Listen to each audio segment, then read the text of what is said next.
शमशान रात का दूसरा पहर था। हवा में ठंड और सन्नाटा भरपूर था।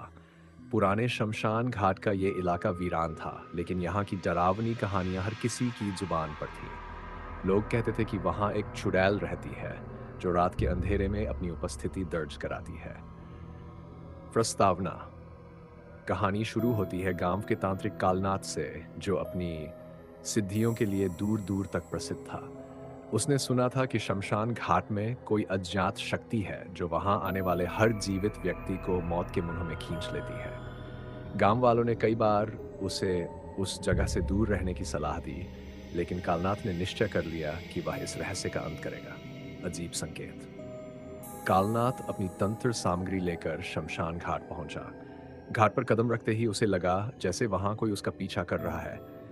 पेड़ों की शाखाएं हवा में खड़खड़ा रही थीं, लेकिन हवा का कोई झोंका महसूस नहीं हो रहा था। घाट के एक कोने में जली हुई चिताएं राख में बदल चुकी थीं। पास में एक अधजला शव अभी भी मौजूद था। जैसे ही कालनाथ ने वहां कदम रखा, उसे सुनाई दिया एक हंसने की आवाज। कौन है? उसने ऊंची आवाज में पूछा। आवाज ने जवाब दिया, यहां से चले जाओ, वरना तुम भी उनमें से एक बन जाओगे। यह सुनकर कालनाथ मुस्कुराया और अपने आसपास मंत्रों का जाप करने लगा। जो भी है, सामने आ। दूसरा मोड़, चुड़ैल का प्रकट होना। आवाज अचानक बंद हो गई, लेकिन तभी घाट के सबसे पुराने बरगद के पेड़ के पास एक परछाई उभरी। वह परछाई धीरे धीरे एक आकृति में बदलने लगी। एक लंबी, डरावनी और काली सफेद बालों वाली औरत। उसकी आंखें अंगारे की तरह लाल थी और उसकी उंगलियां लंबी पैनी नाखूनों से भरी थीं। मैं तुम्हारे बुलाने पर आई हूं, अघोरी, चुड़ैल ने गूंजती आवाज में कहा।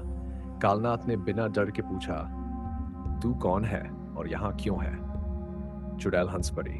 उसकी हंसी शमशान की दीवारों से टकराकर चारों ओर गूंजने लगी।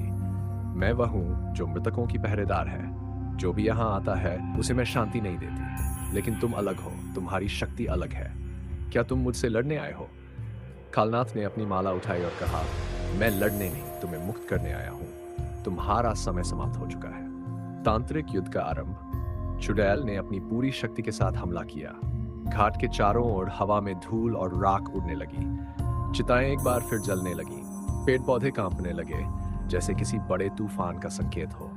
कालनाथ ने मंत्रों का जाप तेज कर दिया। उसकी आवाज के साथ शमशान की हवा बदलने लगी। दोनों के बीच एक अदृश्य ऊर्जा का युद्ध शुरू हो गया। चुड़ैल हवा में झूल रही थी। उसकी आंखों से आग की लपटें निकल रही थी। उसने कालनाथ पर अपनी शक्तियां फेंकी, लेकिन अहोरी ने अपनी रक्षा की। तुझे लगता है कि मैं तुझसे हार जाऊंगी? चुड़ैल ने गर्जते हुए कहा। युद्ध आगे बढ़ा। चुड़ैल की शक्ति कमजोर पड़ने लगी। कालनाथ ने उसे मंत्रों से बांध दिया और उससे उसकी सच्चाई उगलवाई। चुड़ैल रो पड़ी। उसने कहा, मैं श्रापित आत्मा हूं। मेरे पति ने मुझे बेवजह मारा और यहाँ जलाने के लिए छोड़ दिया। मेरी आत्मा शांत नहीं हो पाई, इसीलिए मैं यहाँ हर जीवित प्राणी को अपना शिकार बनाती हूँ। मुझे मुक्त करो, अघोरी। मैं बहुत पीड़ित हूँ। कालनाथ ने उसकी बात सुनी और कहा, तेरी मुक्ति तभी संभव है जब तू अपने पापों का पश्चाताप करे और मां काली से प्रार्थना करे। कालनाथ ने मां काली का आह्वान किया। पूरे शमशान घाट पर दिव्य प्रकाश फैल गया।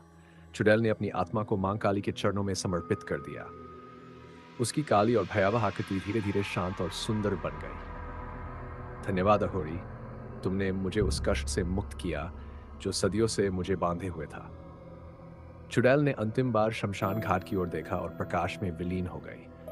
कालनाथ ने उस रात यह साबित कर दिया कि तंत्र और साधना केवल शक्ति का प्रदर्शन नहीं, बल्कि आत्माओं को मुक्ति देने का माध्यम है। पाठकों के लिए संदेश: इस कहानी में शमशान घाट केवल डर का प्रतीक नहीं है, इसका बल्कि एक ऐसी जगह है जहां अधर्म और अंधकार को धर्म और प्रकाश हराते हैं।